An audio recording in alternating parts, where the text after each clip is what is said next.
Kalau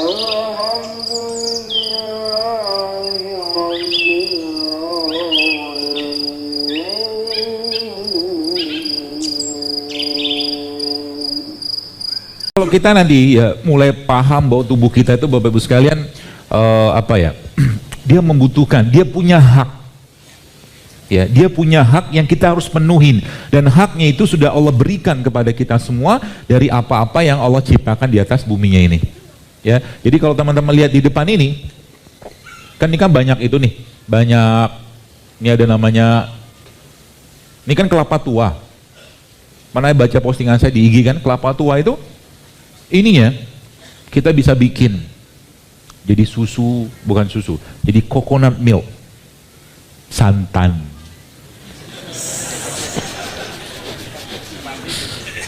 Bahasa kerennya kalau orang-orang barat bilang coconut milk kan, tapi airnya dia untuk penyakit-penyakit. Saya alhamdulillah juga bukan baru sih, dapat info baru juga tentang dahsyatnya air kelapa tua. Jadi air kelapa tua itu untuk orang-orang yang berpenyakit degeneratif ya, seperti stroke, darah tinggi, kencing manis, itu bagus banget air kelapa tua. Karena mikronutrien dia ada beda. Pernah saya share di IG, teman-teman bisa baca deh bedanya apa. Dia lebih berperan untuk menyuplai nutrisi lebih baik dibandingkan sama kelapa muda. Kelapa muda. Tandanya muda sama tua apa? Keriput. Iya kan? Yoga kelapa tua kan yang coklat itu kan udah mulai keriput-keriput kan?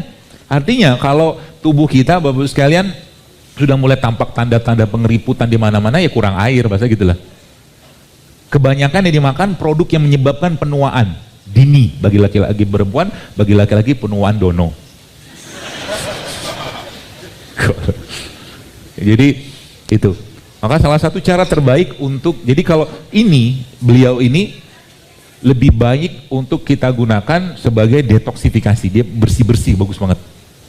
Kalau ini mineralnya lebih kuat. Ya, jadi kalau misalkan Anda nih teman-teman sekarang yang masih muda kayak ini kan, muka-muka muda tapi agak tampak tua gitu, bermutu kalau zaman sekarang. Umur 30 tahun tapi wajah kayak 50 gitu lah.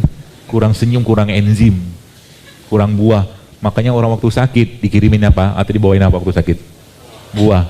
Pesan, makanya makan buah waktu sehat. Gitu kan? Ada pernah nggak kebayang bawa ke rumah sakit, ketemu orang sakit gitu bawa bakso, mie ayam gitu kan? Nggak ada kan? Karena dia sudah bisa makan kan, itu kan? Ya, makanya waktu sakit, nah itu, waktu sehat kayak begini, jangan sia-siakan. Ya, apalagi manusia itu secara karakter kita, sebenarnya kita tidak cocok-cocok banget makan daging tiap hari. Daging hewan ya. Protein hewan kita nggak cocok, karena memang gigi kita kan cuma 4 taringnya. Ya, gigi kita kan cuma 4. Maka kalau giginya cuma 4, taring itu kan fungsinya untuk merobek, mengonyak ya. Terutama yang berasal dari protein-protein hewan, daging. Jadi nggak ada orang misalkan makan makan wortel gitu kan pakai gigi taring gitu kan, nggak ada. Gigi taring itu kan fungsinya untuk itu, seperti itu. Jadi artinya perbandingannya memang lebih banyak manusia itu kalau mau hidupnya jauh lebih baik, lebih sehat, maka yang dimakan olehnya itu lebih banyak makanan-makanan bersumber nabati. Kan gitu, dari giginya udah kelihatan.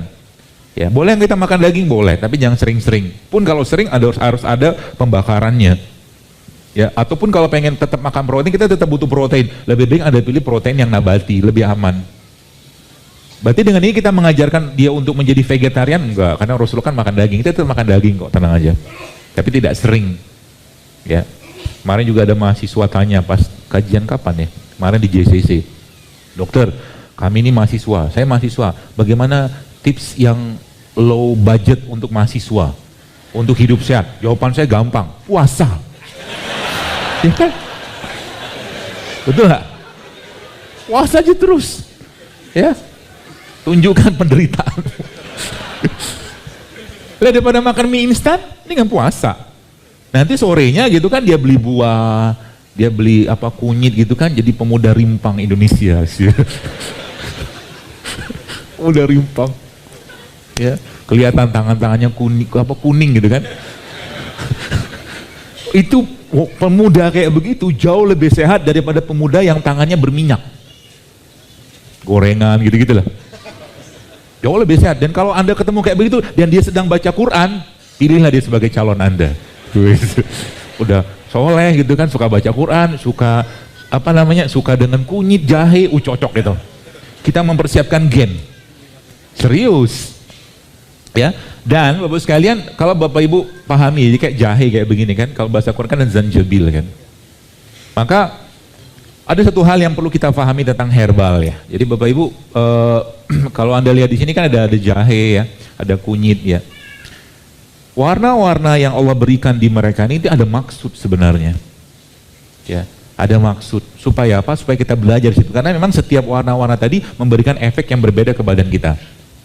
Ya, kurma ada kurma yang masih mengkel, ada kurma yang sudah kering, ada kurma yang masih basah. Efek ke badan kita beda. Efek ke badan kita beda. Ya, demikian juga produk kayak begini. Jadi supaya tubuh kita tuh terwarna-warni dengan berbagai macam yang Allah ciptakan, ya makan aja tiap hari. Hari ini, kalau saya sih lebih prefer tiap hari itu berubah-berubah ya. Kalau teman-teman yang suka minum air peresan jeruk lemon atau jeruk nipis gitu, kasih madu, kasih garam, besoknya ubah lagi jadi jahe, kemudian besok lagi kunyit, besok lagi kencur gitu, diubah aja tiap hari. Kenapa? Kita lagi membersihkan badan, sebab gini. Bentar ya, bismillah. Agak sedikit lapar.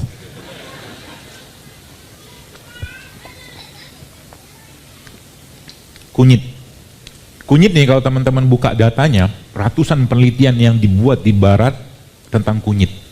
Sayangnya, orang Indonesia, khususnya ya kita ya gini kan, belum cinta dengan barang ini. Kalau teman-teman buka, research on turmeric, research on curcumin, banyak banget penelitiannya. Mulai dari anti-aging dia punya, mulai dari anti nyeri dia punya, mulai dari mulai dari anti radang dia punya, banyak banget di sini. Termasuk ya anti nyeri itu analgetik gitu kan, tapi jumlahnya kecil. Jadi dalam satu metabolitnya kunyit itu dia banyak sekali bahan-bahan di sana, tapi jumlahnya 0,00 sekian. Nah, supaya ada nggak orang? Baik, saya tanya kepada teman-teman, mungkin mudah-mudahan sudah ada yang merasakan pengalaman ini. Ketika Anda sudah mulai hidup sehat, tiba-tiba muncul pusing, lalu Anda minum air garam, atau minum air kunyit, atau minum air jahe, bisa hilang nggak itu? Bisa loh. Kenapa? Tubuhnya relatif sudah clean, sudah bersih. Jadi mereka ini, Bapak Ibu sekalian, si kunyit, jahe, segala macam ini salah satunya, itu ketika masuk ke badan kita, dengan berbagai macam kandungan dia patroli dulu gitu loh. Dia patroli dulu, dia bersihkan dulu. Jadi ketika kita misalkan lagi pusing tiba-tiba, oh kayaknya lambungnya perlu dibenerin, dia cari benerin lambung dulu. Sehingga nanti orang bilang kerjanya lama gitu loh. Paham ya maksudnya? Jadi ketika badan kita sudah relatif bersih, maka otomatis, Bapak Ibu sekalian, maka dia sudah langsung tepat sasaran kerjanya itu. Maka saya katakan investasi badan kita itu adalah investasi setiap hari makan sehat, hidup sehat. Sehingga nanti kalau sakit kita nggak butuh banyak obat. Ya. Jadi kalau udah sakit itu obatnya sederhana. Coba lihat teman-teman yang, saya kadang-kadang terharu ya, nggak pakai biru, terharu aja. Lihat beberapa testimoni teman-teman yang promil itu, saya katakan kayaknya disampaikan itu aja sih gitu loh. Resepnya ya, maksudnya kuasa Allah semua pastinya, tapi perasaan itu aja, kok bisa kayak begitu? Karena relatif dia sudah tidak nyampah itu loh. Badannya sudah tidak disampahi lagi sama dia dengan makanan-makanan atau minuman tidak sehat. Sehingga ketika dimasukkan atau dia memakan atau meminum makanan-makanan yang sehat, cepat banget reaksinya.